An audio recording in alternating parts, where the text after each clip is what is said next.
guys, good afternoon. Dito kami ngayon kay Motoscoot and meron ditong kakaibang ZH2. Dalawa lang ako dito. Pangalawa pa lang po. So pangalawa ito, so kinonvert siya from an ordinary ZH2 to ano bang tatawagin dito? To H2 Ninja H2. Ninja H2. So single swing arm na siya. Okay, so bumaba siya. And the owner niya ay si Sir Dennis, no? So sir, ano yung mga pinalitan mo dito? Of course, yung swing arm ang pinalitan, no? Bali ano po, isa rin po akong mekaniko. Oh, okay. Okay. Yung may-ari po nito is client ko na matagal na rin po. Kasi may ginawa din po kami dati na ZH2 na kinonvert din po sa single swing arm. Okay. Tapos siguro matagal ko na rin siyang client na naikwento ko sa kanya na may nagawa akong ZH2. Yun yung una. Opo, yung una si Okay. Sir Arvin na taga Bacoor din po. Although pares lang Bacoor, Cavite. Pares yung taga pares Cavite. din silang taga Bacoor.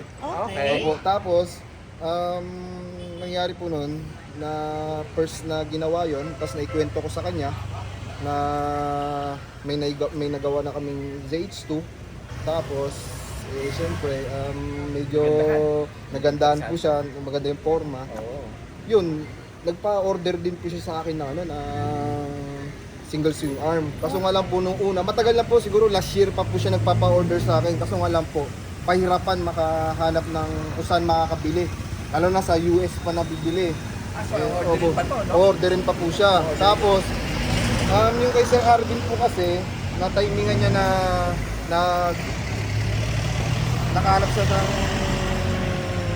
ng mabibilihan na magpapalit ng from single swing arm to swing arm na mas mahaba. Parang na mapalitan. Opo, baliktad naman po. Kasi ang mangyayari po kasi doon, gagamitin sa sa drag race. Opo, mas mahaba po. Opo, mas kailangan mas mahaba sa drag. Opo. Tapos mas maganda po 'yon dahil medyo maselan yung may-ari noon, kaya naka-Brembo na rin po siya. Tapos makinis din. Kaso nga lang yung ito naman yung tsaka mura. Pero nung ito na, yung na-order namin, medyo okay naman po siya. Kaso nga lang medyo mahal.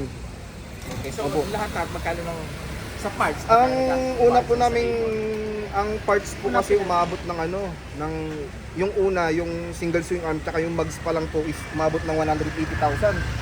180,000 tapos bagong max, bagong swing arm. ano po siya, usually mabibili po natin siya, hindi po siya brand new. Second hand lang po talaga. Opo, yung pinagpalitan lang po talaga. Opo, tapos ang mangyayari pa po diyan, 180,000 yung single swing arm tsaka yung mags 180,000. Tapos yung conversion kit niya po, yung tinatawag na yung tinuturo ko po na yung linkage po niya. So may Opo, yung linkage niya po, kailangan po yan converted din po yan kasi na-adjust po yan eh. Kung pwedeng mababa, pwedeng mataas. Ayan. Opo, kaya malaking tao po si sir, kaya sinagad ko po ng mataas. Tapos yung sa ABS niya po, tsaka yung sa tawag po dito, breaded hose niya, pinapalitan din po kasi maikli po yung stock. Opo, yun lang po. kasi hubaba eh. Bali, ang total po na inabot is 210,000. Opo. What about the labor? Labor naman po, umabot lang siguro po ng 3,000 yung ginaman po. 3,000 ang labor? Wow! Mura naman. Pero usually, siyempre, matagal ko na talagang client to, kaya sabi ko, singin na naman medyo discount. Pero Okay. usually, kung magpapalit po talaga ng ganyan, ng lahat, siguro aabutin po ng 6,000.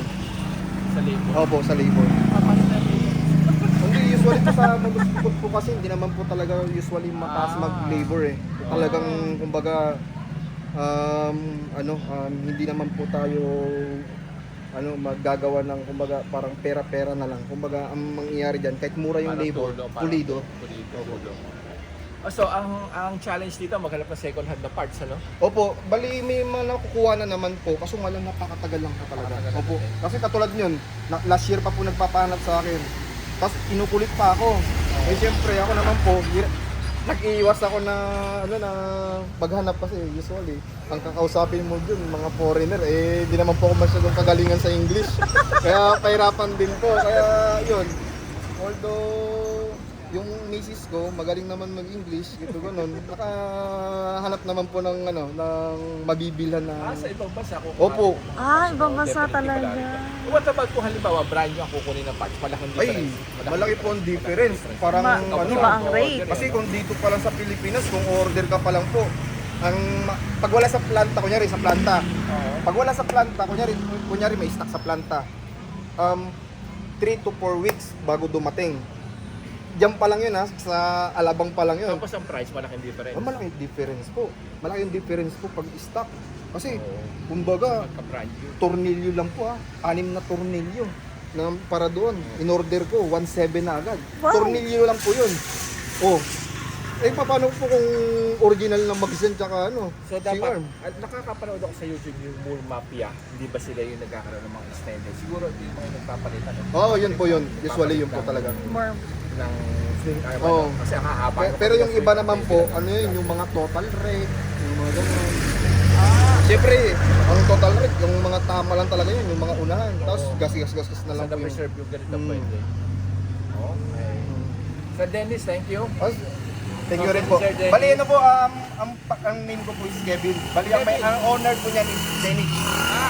Sir Kevin. So kung may gusto sa inyo guys na magpa-convert, ano pang motor na pwede convert sa ganyan? Usually po, first time po lang. Kumbaga, second time lang. So CH2 lang muna. CH2 lang po Tingnan muna. nyo guys, ang ganda na ang CH2, ang baba siya. Pangalawa lang yan sa Pilipinas. Okay.